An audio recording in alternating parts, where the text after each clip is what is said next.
también una bendición, ¿eh? Ahí estamos, muy buenos días a todo el Facebook, ¿cómo estamos? Un gusto, un placer. Aquí el pastor Fabio San Martín junto a ustedes compartiendo el programa Al Mal Tiempo, Buena Cara, y hoy tenemos un invitado de honor, ¿eh? Hoy tenemos la bendición de tener al pastor Omar Herrera. Él es pastor, escritor, conferencista, doctor en teología y bueno, y hay mucho más que vamos a charlar esta mañana y para mí es un honor que este siervo de Dios haya aceptado estar con nosotros en esta entrevista. Pastor, Dios te bendiga y un gusto y un placer de recibirte aquí en el programa Al Mal Tiempo, Buena Cara, ¿eh? Y por supuesto el www.faroesperanza.com.ar.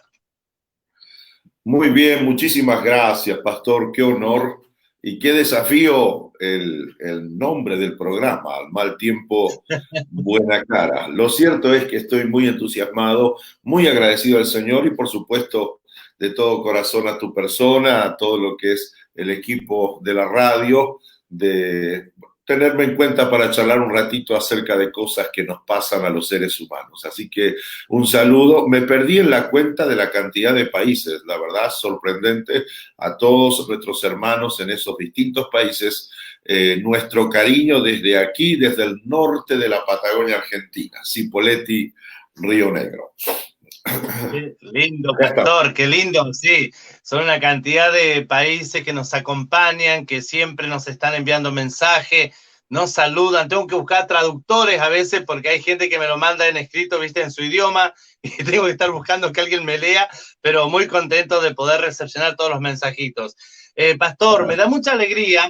Bueno, Cipolletti, justamente esta mañana tenía una charla con el presidente del Consejo de Pastores de ahí de Cipolletti, hablando de este tema que está ocurriendo en General Roca, una multa que hubo fuerte, bueno, una charla bastante fuerte, importante, pero esta mañana lo hemos seleccionado a usted, primero por su trayectoria, pastor, y con mucho respeto y cariño, tenerlo en nuestro programa para nosotros es una bendición.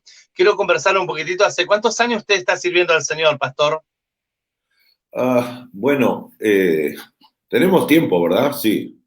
Sí, por favor, este es su tiempo.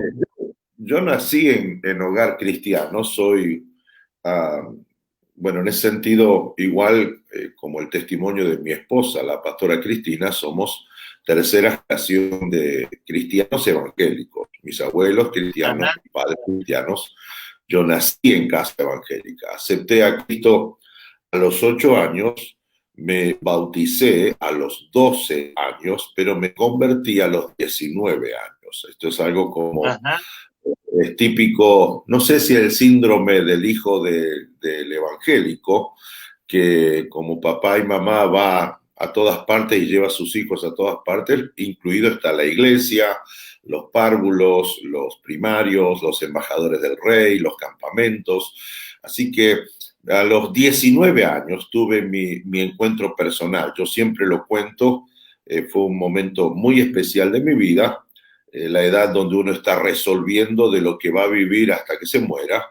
Así que en esa ocasión, coincidente con el momento grato de conocer a quien era mi novia, que es mi esposa hoy, todo junto Ajá. se dio en cuestión de meses y en algunos casos de días y de horas, y de ahí hasta el día de la fecha. Cumplí por primera vez ahora 60 años en mayo de este año, así que toda la vida como cristiano, profesando la fe cristiana. No así en cuanto a ser predicador o ser pastor, que ese es en todo caso otra información, pero cristiano de toda la vida, pastor.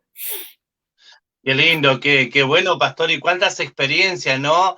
El tener que haber estado de tan joven dentro de una iglesia y todo lo que habrá llevado el tener que enfrentar tantas situaciones que vive un joven, más en aquella época en la que un joven tenía que cuidarse de tantas cosas y no mirado por tantas personas, ¿no es cierto?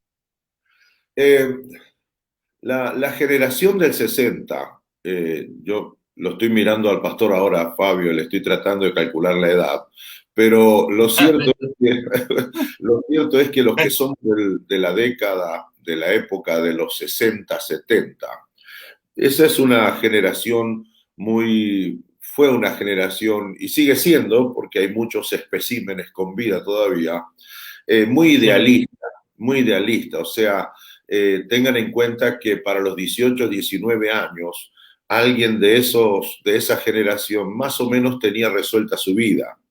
No había Claro. otras cuestiones y otras opciones de entretenimiento, entiéndase entretenimiento como pérdida de tiempo. Así que más o menos para los 18, 19 años, cuando uno terminó la secundaria, de 10, 7, 8 ya sabían lo que querían ser. Desde el punto de vista cristiano, éramos una generación también idealista. No se olviden que somos de la generación de los Beatles y de otros tantos, de los movimientos anti todo. De hecho, entre los 60 y los 70, los movimientos de la paz, los movimientos del amor, los anteojos pequeños, los pelos largos, los hippies, la señal de paz, loco, paz.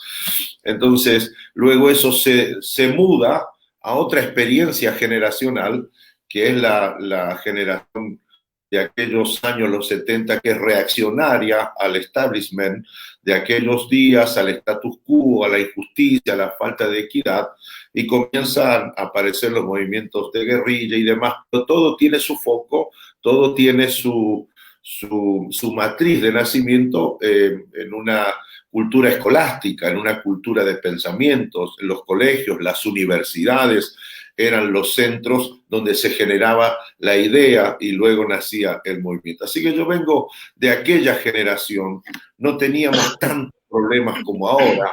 Acuérdense que en aquellos años no hablábamos de género, de aborto, no hablábamos de muchas que son los temas obligados para estos días. Así que como que resolví un tanto fácil de qué viviría yo o qué haría yo con mi vida, pero no fui la excepción dentro de lo que era la tendencia de la generación de aquellos días. Así que mis problemas no eran tanto el punto de vista de la sociedad que me generaba, sino situaciones personales que yo las he contado en todas partes del mundo, asuntos, el síndrome del hijo número 2, somos 6 hermanos, enfermedades y algunos supuestos defectos. Tuve que luchar con algunas cuestiones que tienen que ver con complejos y cosas por el estilo, que una vez resuelta me dieron, como dijo un buen amigo, me dieron la posibilidad de comprar mi libertad, ¿no?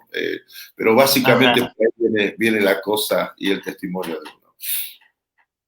Qué impresionante, Pastor, qué trayectoria de esa vivencia juvenil a la que, como dijo usted, antes no estaba este tiempo del aborto, todo lo que hoy estamos hablando tan fuerte, ¿no?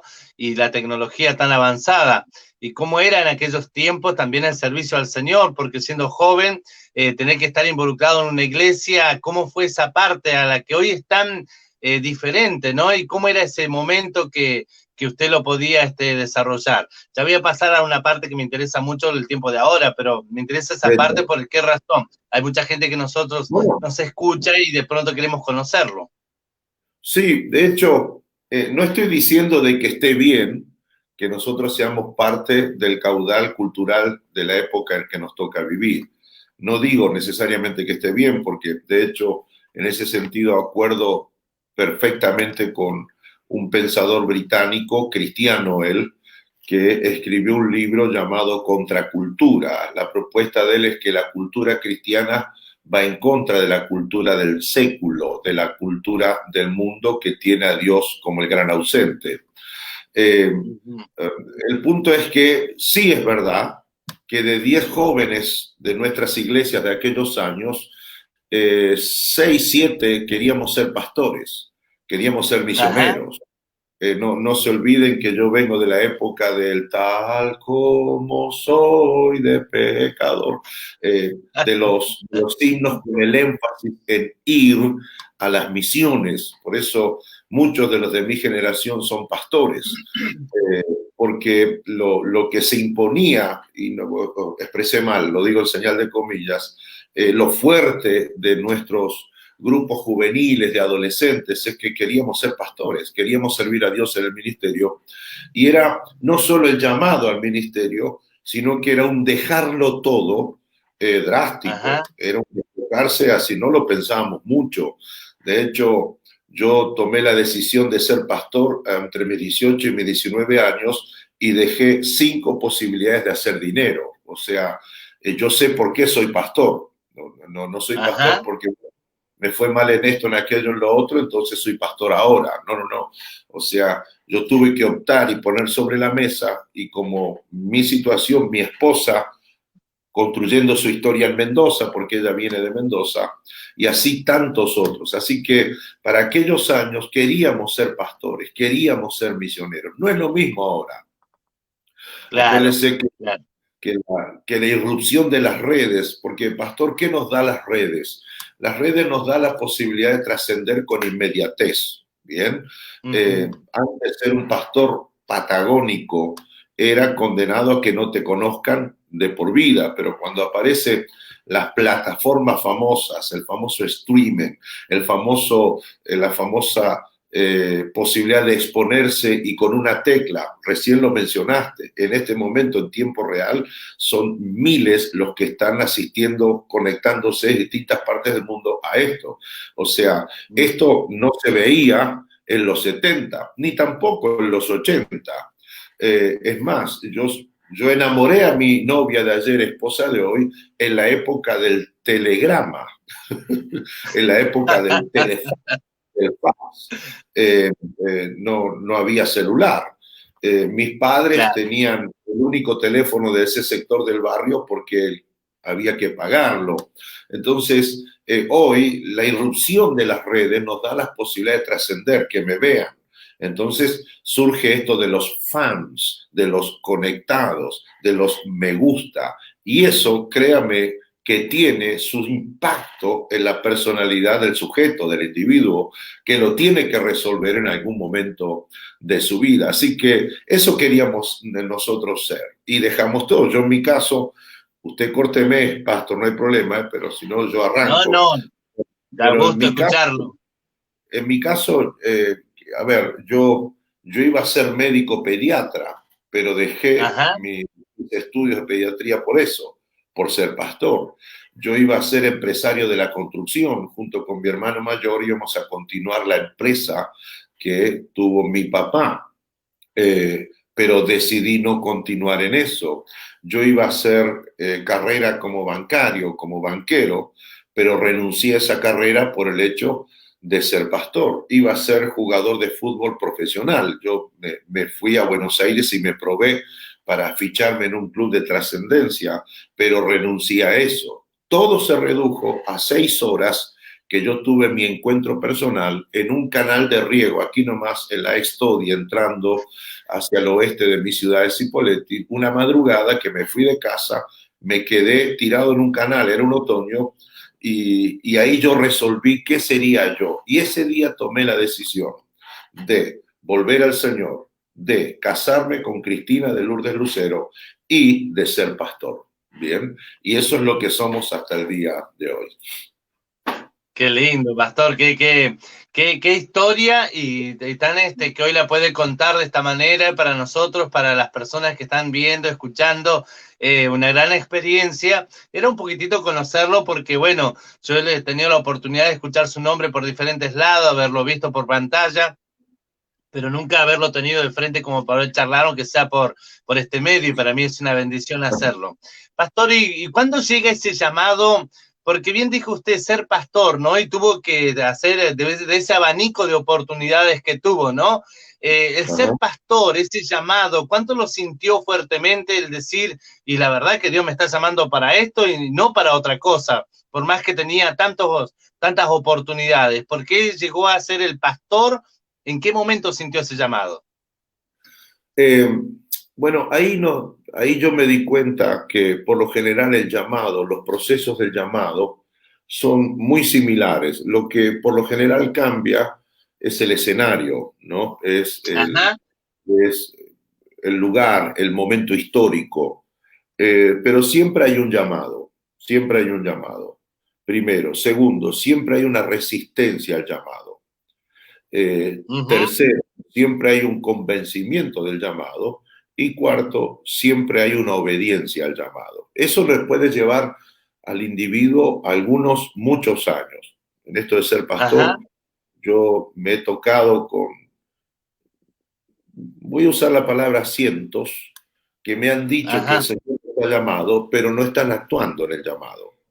Están en una de esas fases, resistiéndose al llamado.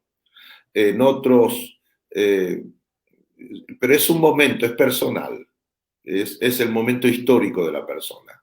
Yo iba para mi último intento para ingresar para el estudio en medicina. Viajaba hacia Mendoza, le pedí el auto a mi papá, una Coupé Torino modelo 73, una nave espacial de aquellos. Me fui con mi primo Héctor hacia Mendoza, cruzando el cruce allá arriba después del 25 de mayo. En aquellos años comenzaban 240 kilómetros de tierra hasta llegar a General Bear, Mendoza. Así que entramos en el famoso camino de tierra, antes pasando el desvío a la derecha, la famosa ruta del desierto, y comenzó a llover, pastor, pero de una forma, supongo que el diluvio tiene que haberse parecido en algo ese día. Yo hasta el día de hoy no fui parte de una lluvia tan torrencial como esa, al punto que se combinó con granizo. Teníamos que parar, camino de tierra, y dar vuelta el auto para que el granizo pegara en la parte de atrás en la luneta y no nos rompa el parabrisas. Seguimos avanzando como pudimos y mi primo Héctor me dijo, Omar, ¿no será, iba para mis 19 años, ¿no será que Dios no quiere que seas médico, sino que seas pastor? En otras palabras me estaba diciendo, ¿le podés decir que sí a Dios para que no nos rompa el auto el granizo? Y ese día, pastor, ese día, entre Puelem y Santa Isabel, yo rendí mi vida al Señor, ¿no? Y le dije, yo voy a ser pastor. Yo ya estaba de novio con mi novia de ayer, esposa de hoy, cosa que ella también estaba resolviendo en lo personal a 900 kilómetros. Así que un día, ella me dijo, tengo que decirte algo, yo no voy a ser maestra, yo voy a ser pastora, me dijo ella, por allá por los 80. Quería ser pastora, cuando ser pastora en esos años era condenarse a una hoguera de la institución.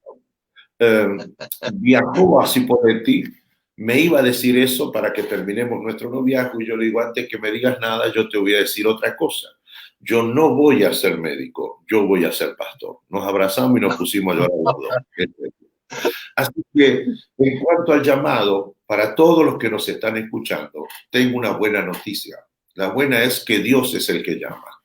La iglesia reconoce, Dios es el que llama.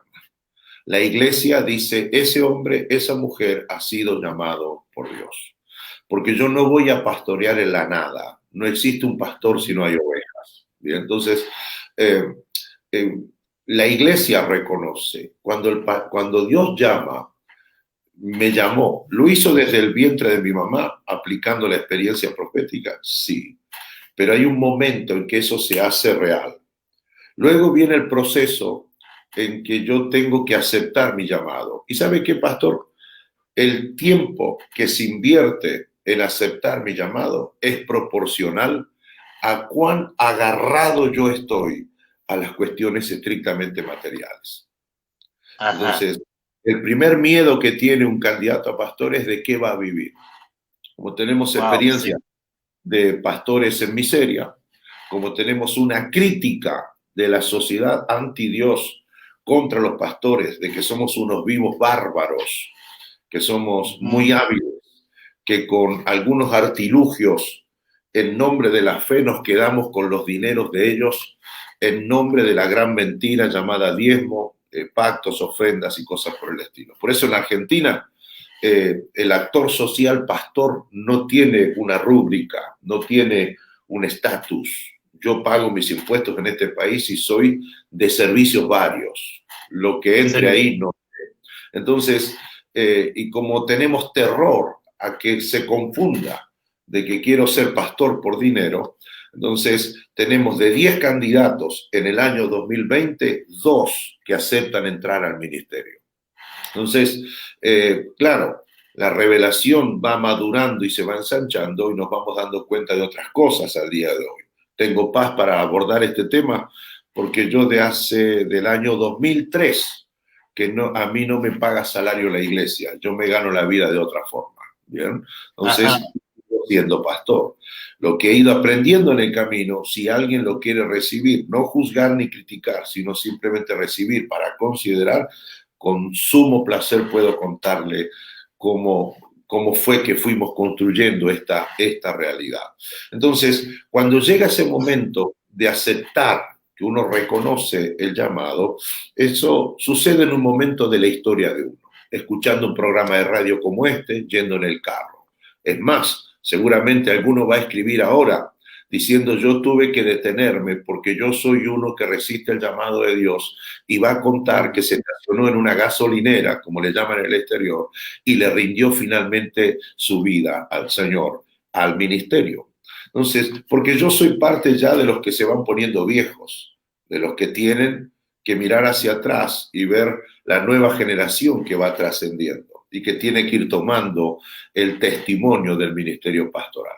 Así que en eso cierro. Mi circunstancia fue en un viaje a Mendoza, en otros escuchando la radio, en otros en un culto, en otros tomando unos mates con su esposa, en otros conversando con su pastor.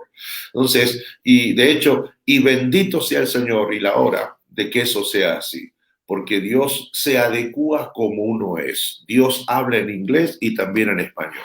Dios habla en riqueza y también en pobreza. Dios no tiene problema con eso, con tal de hacerle entender a su candidato de que lo quiere en su ministerio. Qué hermoso, qué lindo, de verdad. Una enseñanza de aquella, pastor, de lo que nos estás diciendo. Por otro lado, me preguntaba, ¿no? Ese llamado y dónde comenzó esto, porque todos comenzamos de alguna forma en un lugar chiquito, en algún lugar donde uno alquila o algo para poder abrir la iglesia. ¿Cómo comenzó la iglesia, la primera iglesia que le tocó estar pastoreando y comenzar de cero junto a su esposa? Bien, nosotros somos pastores hace 35 años. Yo soy predicador hace 41 años. La última vez que prediqué fue el domingo pasado. Así que, si hacen cuentas, más de la mitad de nuestra vida nos las hemos pasado sirviendo al Señor como pastores. Mi vida como individuo cristiano comenzó en una casa de valores cristianos. Yo era uno de 6 hermanos y fui criado en el Evangelio. Y doy gracias a Dios que haya sido así. Y animo a los padres cristianos a que críen a sus hijos en los preceptos cristianos. Bien, porque ese es yo le llamo el derecho que da la puerta hacia adentro. De la puerta de mi casa hacia adentro no es la escuela, no es el Estado, es de la puerta hacia afuera, cuando te esperan con sus colmillos mostrándolos para hacer desastres con nuestros hijos. Así que criemos a nuestros hijos en los valores de la fe. Yo soy un resultado de uno que fue criado en los preceptos benditos y maravillosos del Evangelio. Convengamos, pastor, de ser criados en el Evangelio. Un tópico de nuestra crianza es el templo, pero el templo no lo es todo. Los tópicos de nuestra fe tienen que ver con ética, tiene que ver con moral, tiene que ver con principios. De hecho, eso es la etimología básica del vocablo fe. Entonces, yo fui criado en eso, crecí en eso. La iglesia que pastoreamos junto con mi esposa hoy es la iglesia de la que yo fui niño. Yo fui niño de esa iglesia. Y esa iglesia nació con un grupo de 33 personas en un salón que prestaba mi papá y mi mamá. Ahí se empezaron a reunir.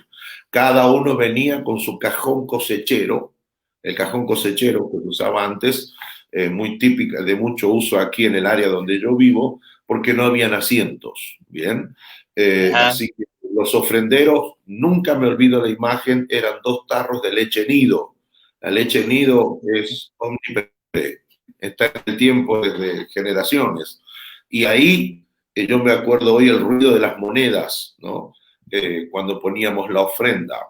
Ahí comenzó la iglesia que en su momento se llamó la Iglesia Bautista del Redentor. Con mucho esfuerzo, los hermanos trabajaban, juntaban dinero y compraron 2 terrenos a 100 metros de donde se reunían. De allí se levantó un templo, un espacio, un salón comunitario y se construyó otro templo, que son los edificios que actualmente posee la iglesia aquí en la ciudad de Cipolletti. Pero como todo comienzo, todo comienza de cero. Usted no puede llegar al 100 si no comienzas contando por uno. Uno no puede dar 4 pasos si no da el primero. Y también, pastor, no sé cuál es tu testimonio, pero la gran mayoría de los evangélicos de nuestras iglesias tipo somos, voy a ser argentino ahora, somos gente laburante. Sí. No hemos cobrado herencias millonarias, no tenemos les hago un cheque de $10.000 para cambiar las lámparas. No, no es así. Todo es sudor, todo es lágrimas, todo es esfuerzo, todo es trasnoche. Escribiré un libro algún día de esas memorias, de esas noches inolvidables, de los pequeñitos ayudando a transportar baldes de mezcla a los profesionales, y eran las 2, las 3 de la mañana y las mujeres llevando tortas fritas o jugos en el verano. Así, yo vengo con mi esposa de esa herencia. Así que para los que están empezando la obra, abrirte un sitio en las redes no te da el crecimiento. Y ya voy a acabar con un pensamiento. Eso cumple su rol, sí, pero crecer no es eso, ¿no? Tiene que ver con lo otro. La valoración de lo que yo llamo el ex nihilo, la valoración de la nada. ¿Qué es lo que tengo? Nada. El Señor creó lo creado a partir de la nada. Así que no tiene por qué ser diferente cuando se crea una iglesia o se construye una iglesia local. Así que en virtud de eso nos ha quedado como ADN en nuestra marca ministerial el esfuerzo, el trabajo. Bien, si alguien envía una ofrenda de amor, bienvenido sea, pero no puede reemplazar el esfuerzo propio. Y la fe es esfuerzo. Si no fuera fe y esfuerzo, tendríamos que arrancar muchas páginas de las Sagradas Escrituras todavía. No, una gran enseñanza, pastor, y es la realidad, ¿no? El esfuerzo del ministerio, el esfuerzo de tener que estar ocupando el lugar que Dios nos ha cedido. En mi caso, yo di gracias a Dios, yo nací en una familia muy hermosa, muy linda, como cualquier familia de acá de Argentina, también trabajadores. Tuve la oportunidad de ser un artista desde muy pequeño, hasta los 16 años, pero nada de eso a mí me dio la posibilidad de la bendición tan grande como haberme encontrado con Cristo. Por eso, cuando lo escuchaba recién, de su juventud, ¿no? De tener que esforzarse, el poder estar, las experiencias que vivió, haber estudiado también, y de pronto de lo que estudié no vivo nada de eso, sino que Dios tuvo un llamado y en ese llamado poder responder. ¿Y qué piensa usted, pastor, con respecto a una opinión, no? Porque yo sé que usted, por lo que noto, no es de los críticos que apunta, sino que es de los críticos que nos ayuda a crecer y avanzar. ¿Qué piensa usted ante los ministerios hoy tan rápidos que se levantan, tan rápido como que una espuma que se levanta tan fuerte, un humo que sale, pero luego queda en la nada, y lo terrible, cómo la gente queda tan herida y tan mal? ¿Qué piensa de eso usted? Bueno, terminamos la entrevista aquí. Soy picante en las preguntas a veces. No voy a escaparle a la responsabilidad de la respuesta ante una pregunta como esa, porque estás tocando un tema actual. Sí. He tenido el honor de viajar mucho. Sí. A ver, lo voy a decir solo para que quien me escuche diga, bueno, por lo menos tiene cierta autoridad para decirlo. Claro. Pero ya volé 2.300.000 millas en una sola compañía, sin contar otras compañías aéreas, sin sumar los kilómetros por tierra, por ómnibus y demás. Entonces, he visto mucho, porque de 10 viajes de esos, 9.5 los hice por ministerio. Entonces, hay algo que nosotros tenemos que resolver, pastor. El Señor le planteó a sus discípulos en una charla íntima y les dijo: como ustedes ya saben, los señores del mundo, los consideran o los tratan como esclavos. Mas no será así entre ustedes. Escuche esto. El de vosotros que quiera ser el primero será vuestro servidor.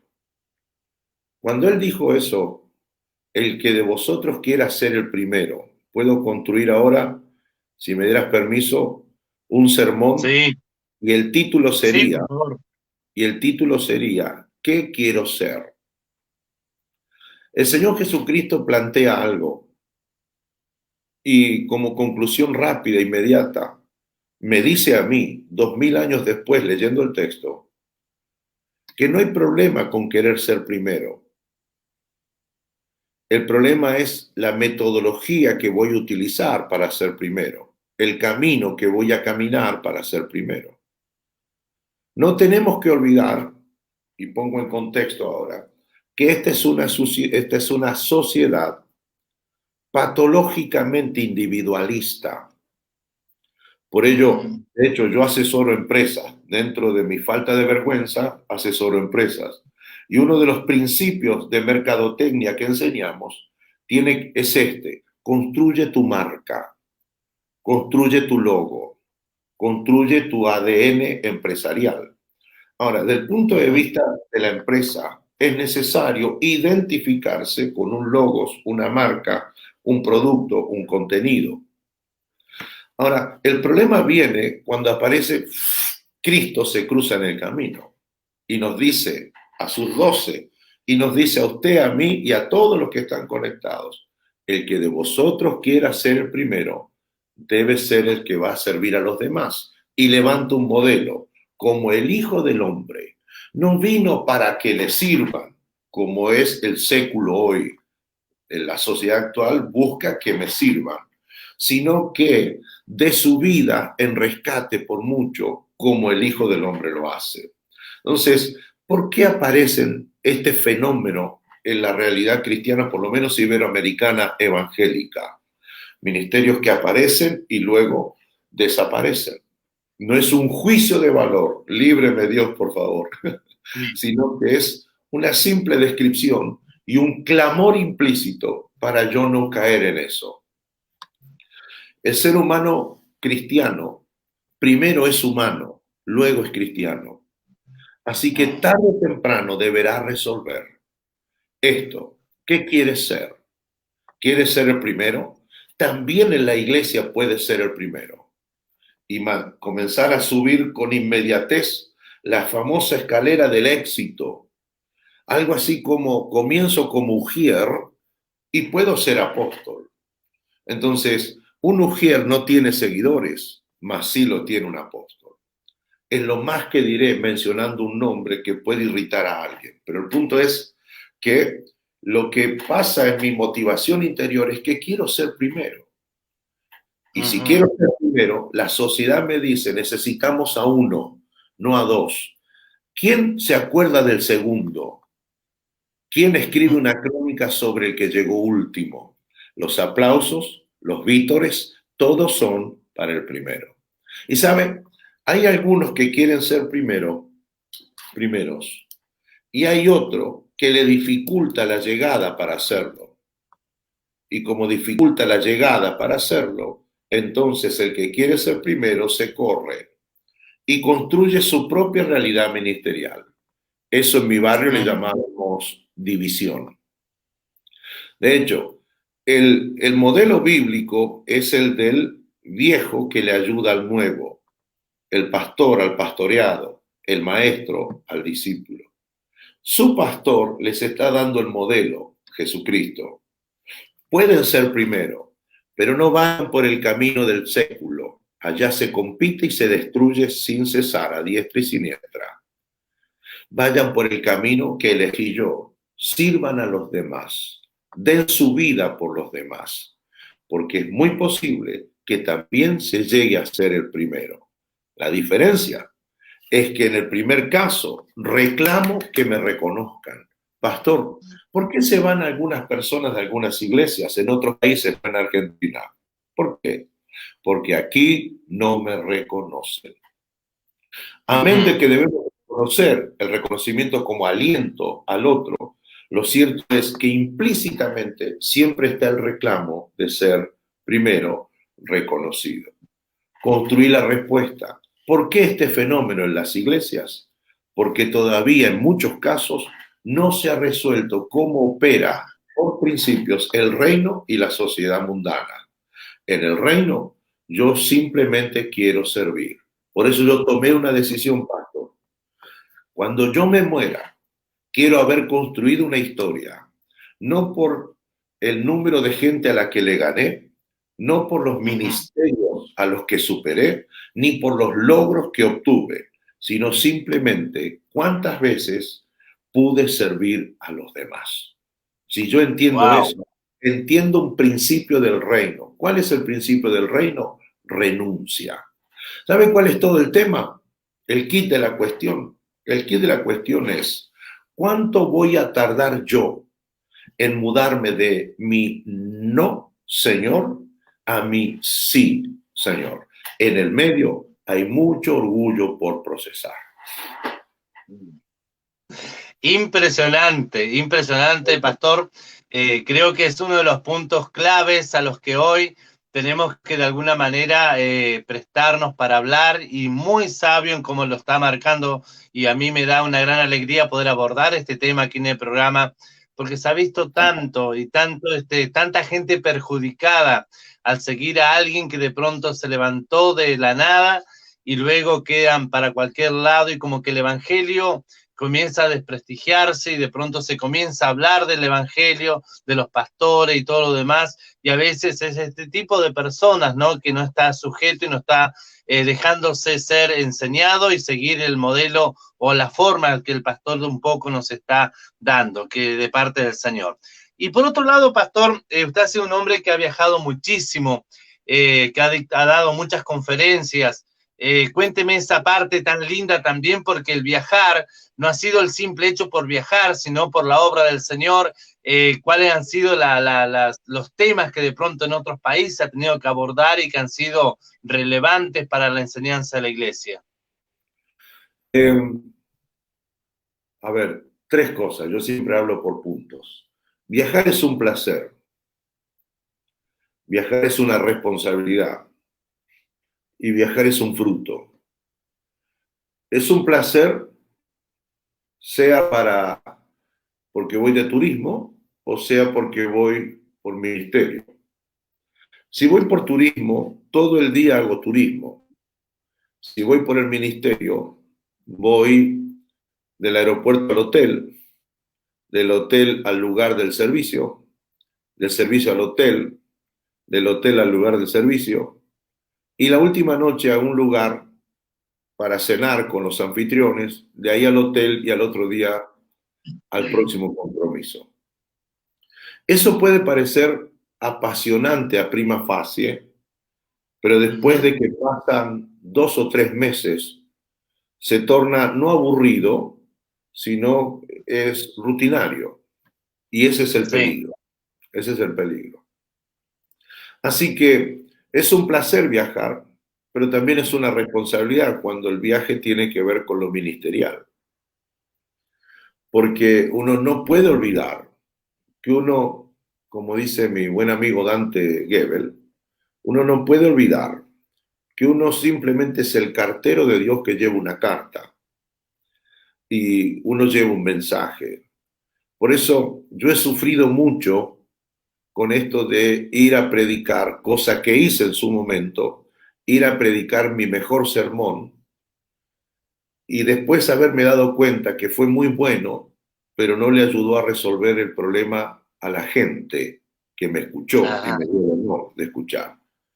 Por eso incorporé un método, una forma que tiene por lo menos de 5 puntos, cito 2. El primero, yo nunca voy a predicar mi mejor sermón, sino lo que yo esté predicando en mi iglesia.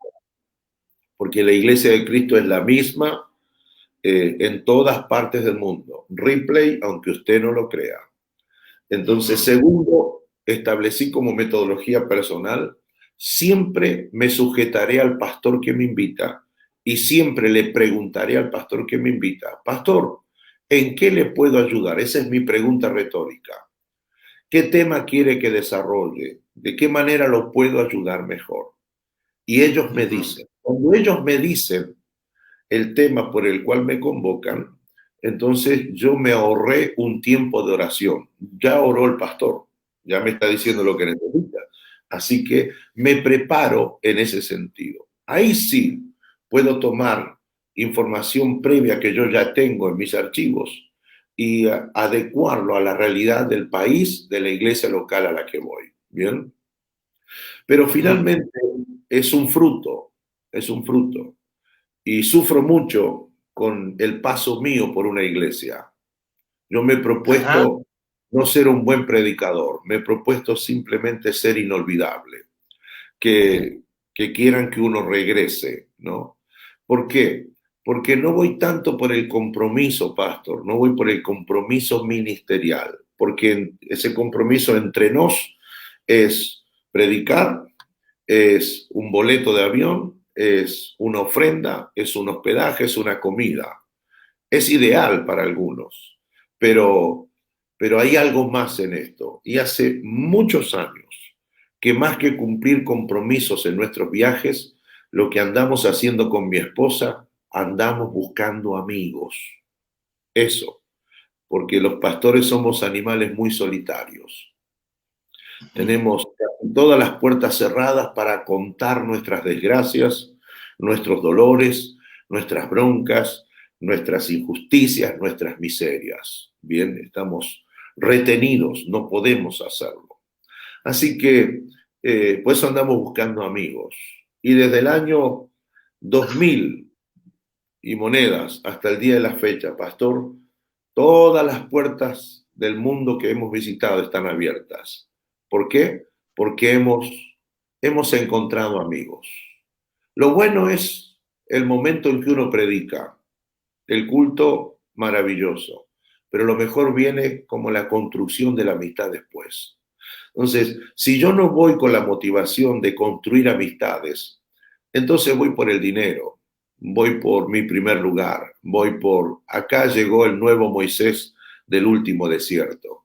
Y al fin y al cabo, no soy más que un simple pibe del barrio Ostano de Cipolletti, más que eso. Soy hijo de don Arnoldo y doña Noemí, dos chilenos que viajaron y papá cruzó la cordillera casi 3 semanas caminando. Mamá se vino con su familia en aquellas décadas que estaba duro en Chile. No soy más que hijo de un albañil y de una embaladora de manzanas, ¿bien? No soy más que un hombre ordinario casado con una mujer extraordinaria. No soy más que eso. Mi casa es lo que se ve. No tengo mansión ni jacuzzi. Me di cuenta que mi misión en la vida es otra. Ya renuncié a ser millonario, pastor. Pude haber hecho dinero. Y dije, no, voy a invertir en otra cosa, en dar mi tiempo en esto. Quizás haya alguien que me escuche, quizás haya otro que me tenga bronca, quizás haya otro que no quiera estar conmigo.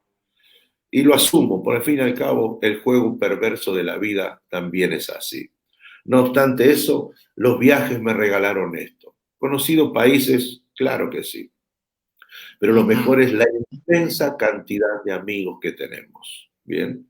Que aparte de ser amigos, cuando estés por acá, venite y me predicás en la iglesia. Lo mismo hago, y esto me da el honor de sentarme a la mesa con ministerios que son amigos y que en YouTube injustamente les pegan como usted no imagina y dicen cosas de ellos que son propias de los que no quieren tener una compañía. El otro día me volví loco porque yo soy medio neurótico de la etimología de las palabras y me puse a estudiar la etimología de la palabra compañía.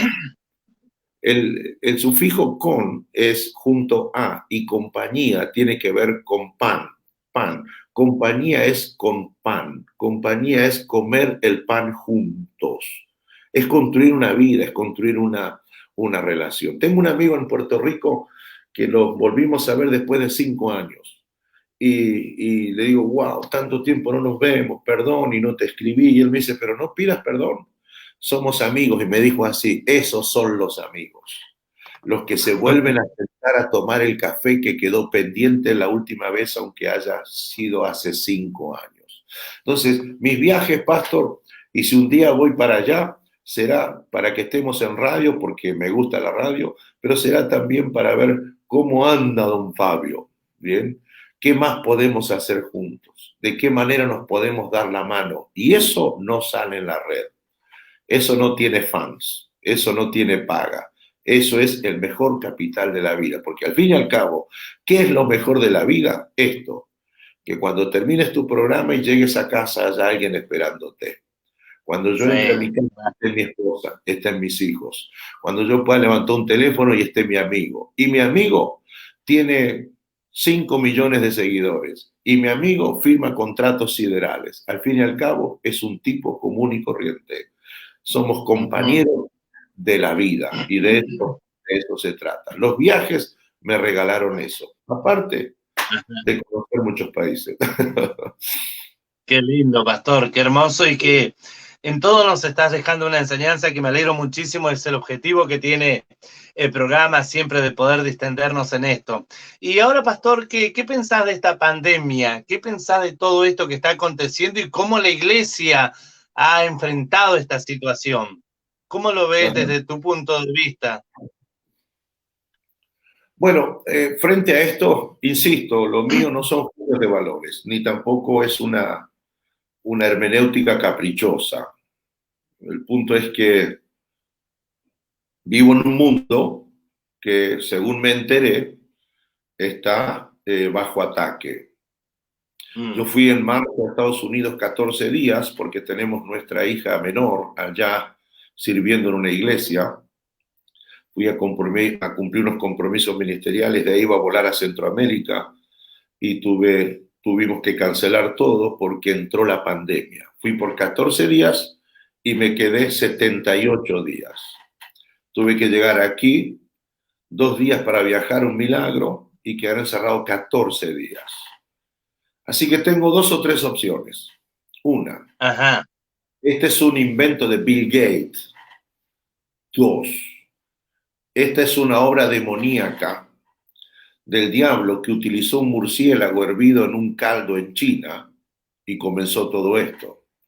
3, esta es una gran mentira de los políticos para encerrarnos y lograr dividendos, como siempre dicen que logran los políticos de otro país, ¿no? Entonces yo puedo ir por todas esas variantes, pero una cosa me enseñó la vida. Cuando yo salgo afuera de casa digo, está nublado porque hay nubes que tapan el sol. Está lloviendo porque me cae agua en la cabeza. Tengo frío porque necesito abrigo. El punto es, hay una pandemia, es decir, un virus que se extendió a todo el mundo, que está matando gentes. En este momento, mientras yo estoy en esta entrevista, mi esposa está enfrente aquí de mi casa, soltando unos globos blancos, simbólicamente, de una hermana de nuestra iglesia que acaba de perder a su mamá por COVID. O sea, no es un cuento chino. Si esta es otra realidad, no lo sé ni me interesa. Lo único que sé, que hay una enfermedad que está matando gente. Mi gente, nuestra gente en la iglesia, todos los días tenemos reportes de contagiados de COVID. Ya enterramos 3, entre comillas, se sumó un 4. Entonces, esta es una realidad. No hay iglesia que pueda ser efectiva si no conoce la realidad que la circunda. Si yo voy a llamarle a mi realidad con otro nombre, hay altísimas chances de que yo no sea efectivo con mi mensaje. Si yo ignoro la realidad del aborto, ignoro la realidad de la ideología de género, si yo ignoro de que hay más de 126 géneros en el mundo y se van a incorporar otros más, si yo ignoro el egoísmo del líder respecto de su pueblo, si yo ignoro la economía y los coeficientes que mide una economía y la dicen que es sana o que está enferma, si yo ignoro, mi ignorancia me hace perder efectividad. Yo tengo una realidad pandémica que me obligó a encerrarme, que me obligó a marcar un distanciamiento social, me prohibió dar besos a mi esposa, me prohibió dar abrazo a mis hijos, me prohibió consolar a mis viejos, me prohibió enterrar a mis muertos, le prohibió a mis nietos ir a la escuela, le prohibió al trabajador ir a su negocio. Y lo que produjo es lo que no ha producido la realidad económica libre de una pandemia, cerrando negocios. Nunca en Cipolletti hay tanto negocio con cartel, se vende, se alquila. Esto es una cosa sistemática, perversa, indigna, dolorosa. Entonces, ¿qué opino yo? Lo que opino es lo que veo. Hay una realidad. La segunda realidad es mi actuación como actor social, como pastor. No soy ingeniero, soy pastor. No soy astronauta, soy pastor. No soy empresario, soy pastor. Entonces, ¿cuál es mi trabajo en este contexto? Bien, entonces, lo segundo es que no creo que este sea el fin del mundo. Y tácitamente me permito que me hagas la pregunta en silencio. ¿Por qué, pastor? Porque el fin del mundo es una realidad dinámica desde el primer segundo que Cristo se fue hace 2000 años al cielo. O sea, Cristo está viniendo todos los días. Esa promesa de que viene es dinámica y es continua. De hecho, el análisis bíblico da un análisis no de un movimiento quieto, sino de un movimiento dinámico. Es una realidad que se mueve. O sea, es verdad que debo estar alerta cuando aumenten las pestes, cuando las naciones se den el uno contra el otro, cuando los hijos se vuelvan contra los padres. Hay señales de que es el fin. Pero el fin no es este todavía, porque todavía en mi Biblia sigue diciendo que para Dios un día son 1000 años y 1000 años es como un día. Mañana mando a mi hijo, mañana pueden ser 1000 años más. Entonces, lo cierto es que Cristo siempre está viniendo. Esta realidad de pandemia me vuelve a recordar de que Cristo viene, pero usted no escuchará que este pastor va a dar seminarios acerca de el fin del mundo y cómo estar listo para escuchar la gran trompeta. Porque he escuchado de todo, pastor, hasta decir que no creo en la segunda. Dios, en la venida, ¿cómo no voy a creer en la segunda? ¿Cuál es mi rol? Y termino de construir mi respuesta. Mi rol como pastor es alentar a mi gente. Es ser muleta para el que se cae, para el que no tiene trabajo, para el que tiene un tumor, para el que tiene un carcinoma, para el que su hijo, su hija están enfermos. Para ellos yo necesito ser fortaleza. Por eso todos los mensajes en nuestra iglesia estratégicamente tienen que ver con dos cosas. Uno, ayudar a los nuestros, y dos, que los nuestros no dejen de cumplir la misión que tenemos que cumplir. Nunca como ahora nos ha tocado reinventarnos, pero hemos logrado más efectividad en nuestra misión como iglesia que los tiempos en que estábamos congregándonos y necesitamos la reunión multitudinaria para llevar a cabo ciertas estrategias. Así que lo que pienso de esta pandemia es que es uno más de los disparates, de los resultados de las cosas que hacen los seres humanos. Hoy se llama COVID-19, ¿bien? Mañana será otra. Conviviremos con esas realidades. Segundo, no creo que Cristo esté viniendo todavía, porque de hecho eso ocurrirá y pudo ocurrir y puede ocurrir y podrá seguir ocurriendo en cualquier minuto. Quizás yo no termine de completar mi respuesta y usted no termine de completar la entrevista, ¿bien? Porque esa es una realidad dinámica, permanente. Entonces, frente a eso, mi pregunta es, ¿qué tengo que hacer como pastor a la pastora Cristina? ¿Qué tenemos que hacer con los que nos dieron el honor de ser pastoreados por nosotros? Bien, no voy a crear dependientes de mí. No quiero crear dependientes de mi sermón ni de mi profecía. De hecho, el lema de nuestra iglesia es que no me conozcan a mí, que lo conozcan a él. Veamos la forma en que la gente conozca a Cristo, de modo que ellos puedan hacer conocer a Cristo también a otros. Estamos trabajando para soltar el movimiento más grande evangelizador que jamás haya tenido nuestra iglesia, en tiempos pandémicos, en tiempos de realidades ciertamente dolorosas. Qué impresionante y una excelente respuesta, pastor.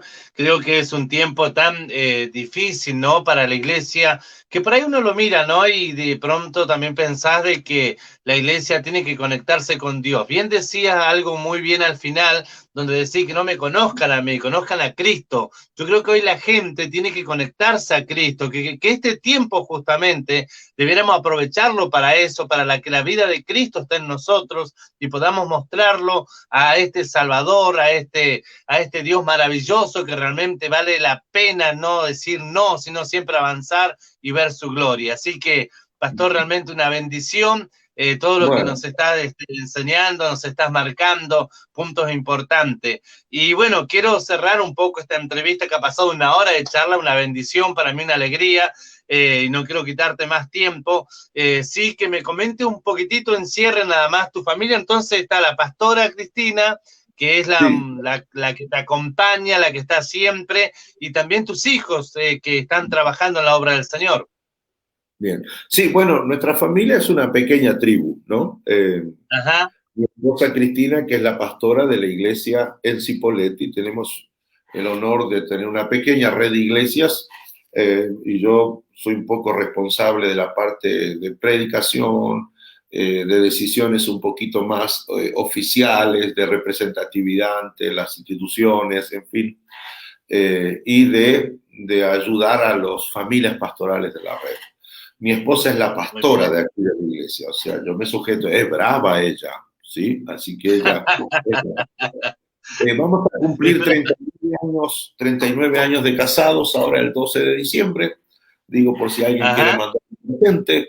Eh, fuimos de novios 1 año y 4 meses, nos vimos solo 4 veces en ese año y 4 meses. Tenemos 4 hijos, Sebastián, Matías, Julieta y Agustina. Se agregaron 2 hijos más, Melissa, la esposa de Sebastián, y Emanuel, el esposo de Julieta. Nuestros 4 hijos, los 6 hijos, aman al Señor, fueron criados en los principios del Evangelio, se congregan todos, sirven al Señor, pero 2 de ellas, nuestras hijas menores, Julieta y Emanuel, su esposo, son los pastores de la red Agafe, que es el nombre de la red de adolescentes y jóvenes de nuestro ministerio, y Agustina está en posición ministerial sirviendo en una iglesia en los Estados Unidos. Tenemos dos Ajá. nietos, Agustín y Julián, que son la perdición del abuelo, y tenemos, no lo han profetizado, pero lo queremos profetizar, está viniendo nuestro tercer nieto, y todos dicen, nena, nena, Wow. nena.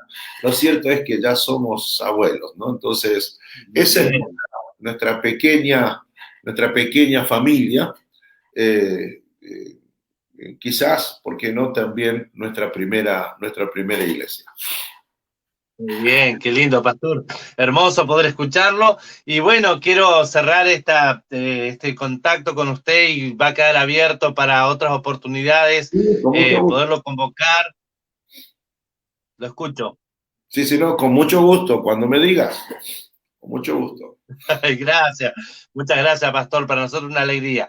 Quisiera dejarte los micrófonos de la radio y dejarte en pantalla completa, que nos des una reflexión bíblica, lo que sientas darnos para esta audiencia que nos está escuchando, nos está viendo, que son muchísimos los conectados hoy. Solamente quise escucharte. Tengo una cantidad de saludos ahí, pero quise escuchar, la verdad, muy beneficioso este tiempo y quiero ahora escuchar palabra de Dios que nos sentamos todos a escuchar lo que Dios nos quiera decir. Dejo en pantalla Bien. completa y es tu tiempo, manejalo vos para la gloria de nuestro Creador. Bueno, gracias, pastor. Bueno, no, muchísimas gracias a todos por estar conectados. Yo no estoy viendo de qué países están conectados, eh, pero asumo que así es, por supuesto. Eh, Tengo un pensamiento que está ya en primera carta del apóstol Pablo a los Corintios, en el capítulo número 15, el versículo 58. La escritura dice, así que, hermanos míos amados, estad firmes y constantes, creciendo en la obra del Señor siempre, sabiendo que vuestro trabajo en el Señor no es en vano. Leí Primera de Corintios 15, 58. Interesante que el apóstol le plantea a una iglesia hija, los de los corintios, la necesidad de estar unidos y pegar a la unidad el resultado, y no puede ser otro que el crecimiento. Unidos y crecimiento.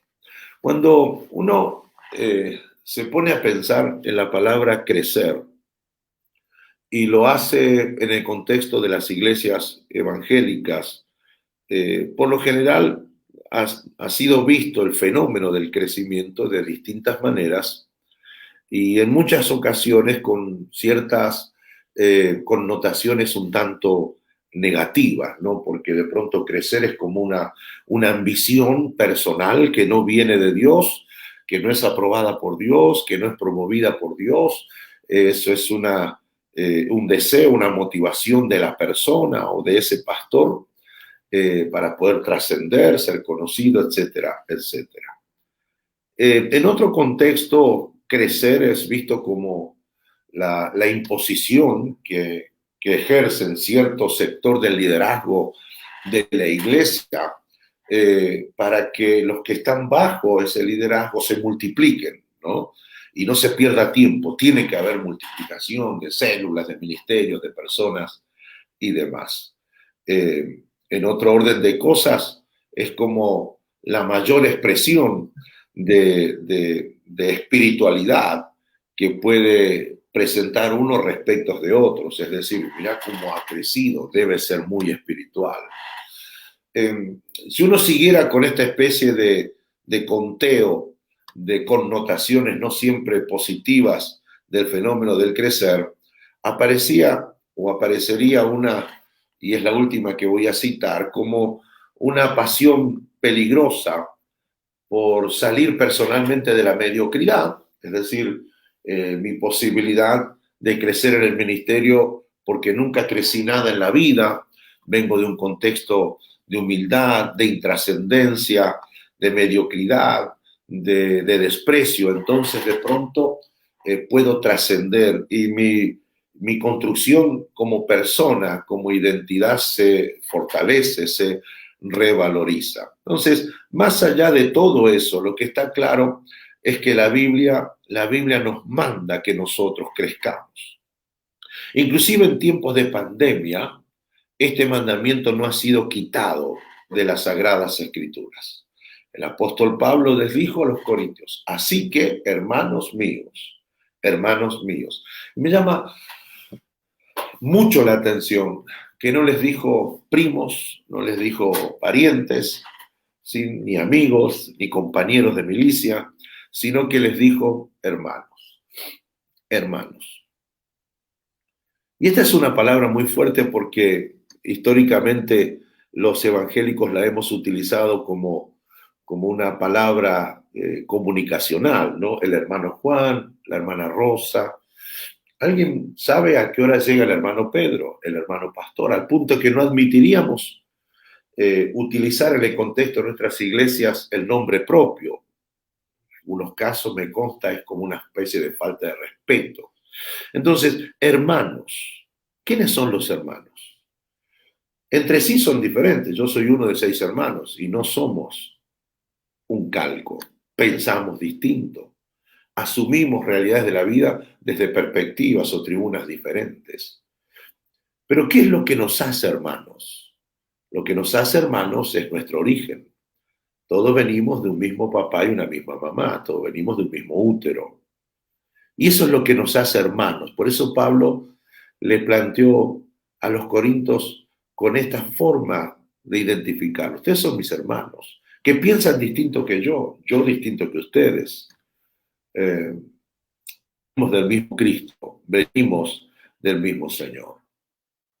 Nosotros nos hemos encargado de hacer diferencias entre nosotros, entre otros hermanos. Los que levantan las manos, los que no la levantan, los de la prosperidad, los de la restauración, los apostólicos, los conciliares, los independientes, los denominacionales, haciendo diferencias entre nosotros, en vez de rescatar el valor entre nosotros que nos une, y es que venimos de un mismo útero, Jesucristo. Son míos y son amados, míos. Nunca amaré tanto algo si ese algo no tiene pertenencia para mí. Mi casa, mi bicicleta. Mis hermanos. El inquilino no ama lo que no es suyo. El dueño el que alquila es el que ama su propiedad y la cuida. Y amados es ágape.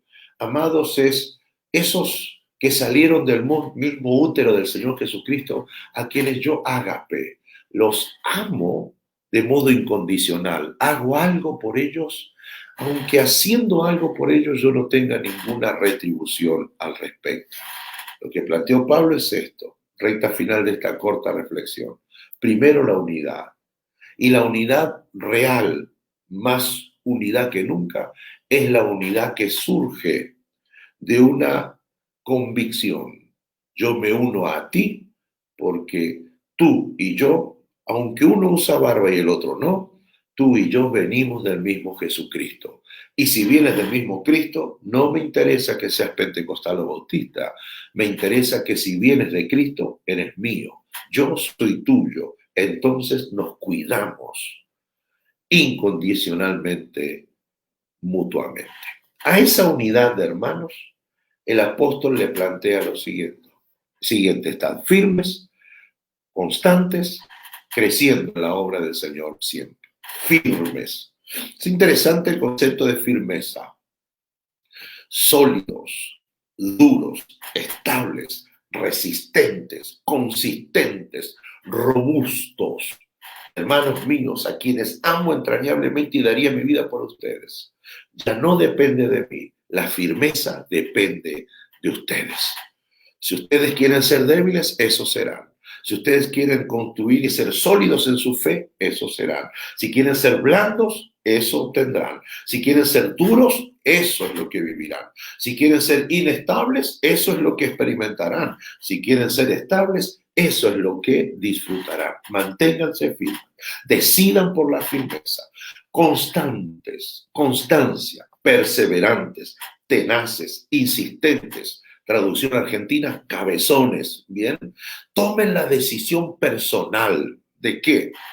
De ser un nudo indestructible de hermanos, donde cada uno tome la decisión de ser sólido en su fe, de ser consistente en su fe, de ser perseverante en su fe, de prohibirse a sí mismos, de que cualquier razón les haga claudicar, de cualquier motivo los haga renunciar. Aunque otros dejen, yo no. Aunque otros abandonen, yo no. Seré constante en mi expresión de fe.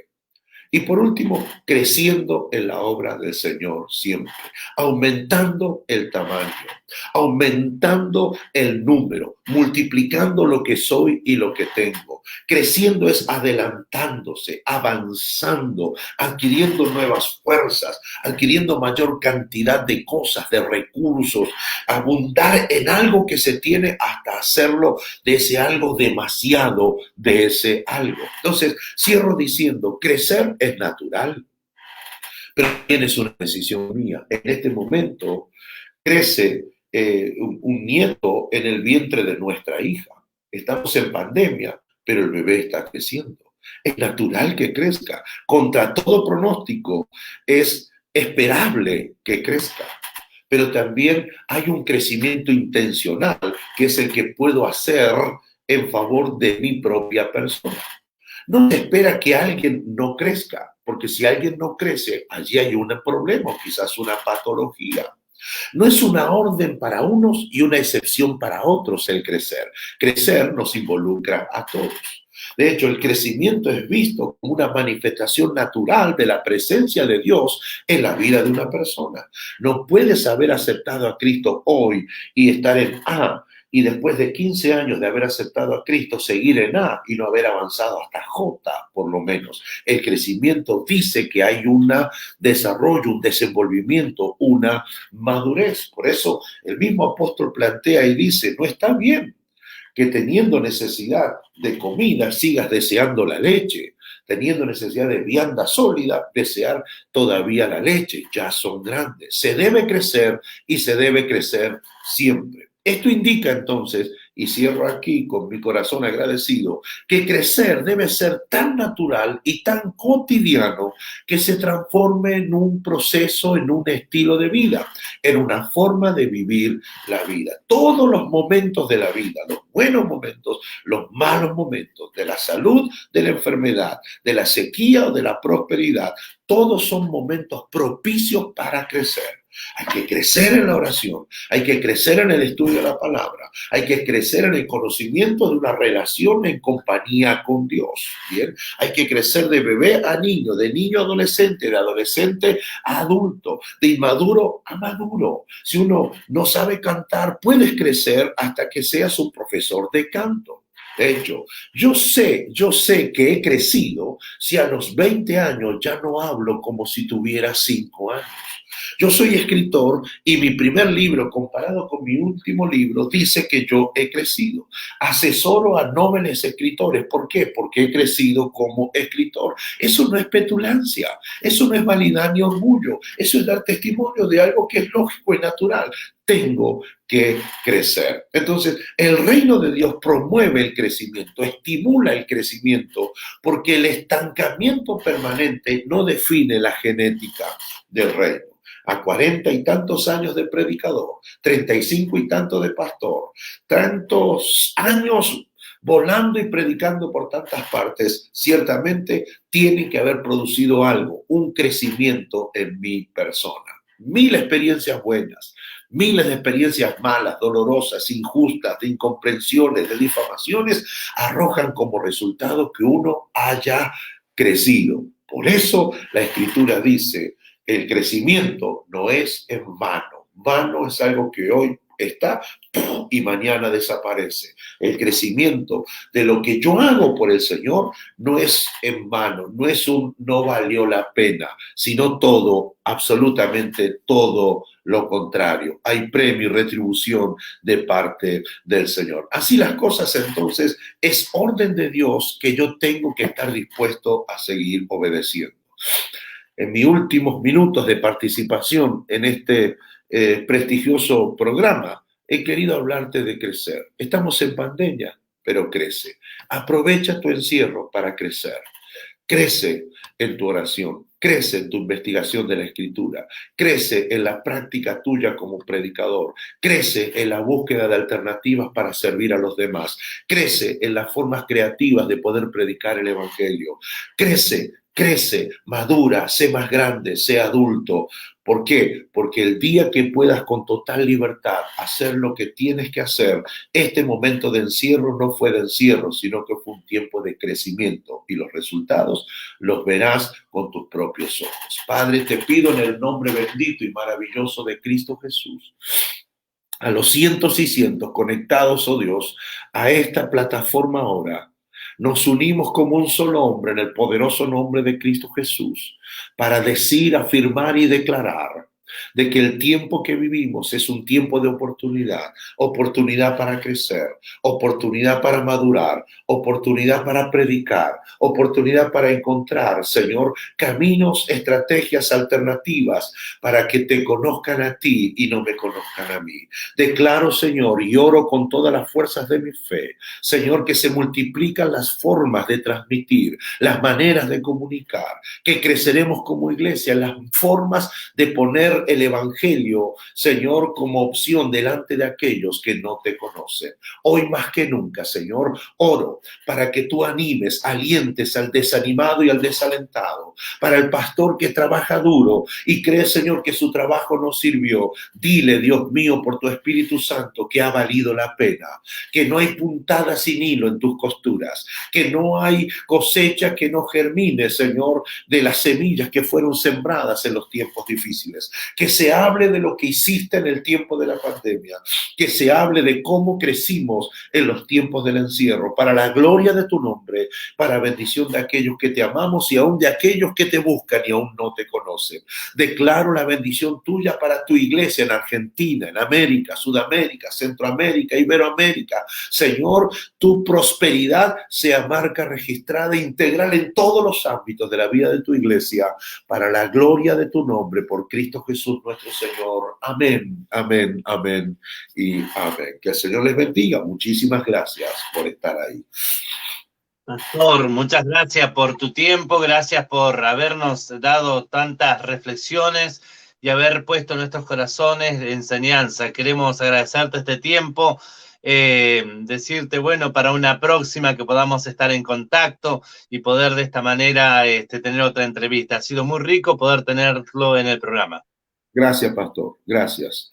¿A dónde puedo entrar después para volver a compartirlo y que siga corriendo la palabra del Señor? Yo se lo mando. Ok. Después se lo mandamos nosotros mismos, ¿sí? Nosotros mismos se lo mandamos a usted y ahí lo puede compartir. Gracias, pastor. Gracias a todos. Un gran abrazo, cariño a tu familia. Bueno, muchas gracias. Y cuando ande por acá, por Santa Clara del Mar, nos visita, por favor. Ahí lo estaremos teniendo en cuenta para que nos visite a la iglesia. Y ya vamos a conocerlo personalmente yendo a Cipolletti. ¿Listo? Así será. Me avisa y yo llego por allá. Un gran abrazo, cariños. Gracias por todo. Bendiciones. Chao, chao. Hasta luego. Así hemos tenido al pastor Omar Herrera esta mañana. Realmente excelente. Una entrevista maravillosa. Riquísima en todas las áreas, al que quiero esta mañana agradecer a nuestro querido licenciado Juan Linares, también al psicólogo Fernando Linares. Muchas gracias por este contacto, ¿no? Y que Dios pueda bendecirlos muchísimos. Gracias por este tiempo tan especial de compartir esta entrevista. Queremos invitarlos para mañana. Vamos a tener a las 10:30 de la mañana al pastor apóstol Raúl Escobar y a la pastora Raquel, que van a estar con nosotros compartiendo una entrevista exclusiva por el aniversario de su iglesia. Asimismo, vamos a tener a Juliana Narváez mañana con nosotros aquí en el programa en un mano a mano, 11:30 de la mañana. Mañana un trabajo extensivo, así que Dios les bendiga muchísimo. No se pierdan la conexión de esta noche, de estar en el Facebook a partir de las 19:30 horas, Palabra de Dios. Dios te bendiga, te despido hasta mañana. Gracias, Nara, hasta mañana. Chau, chau, chau. Y sigo con la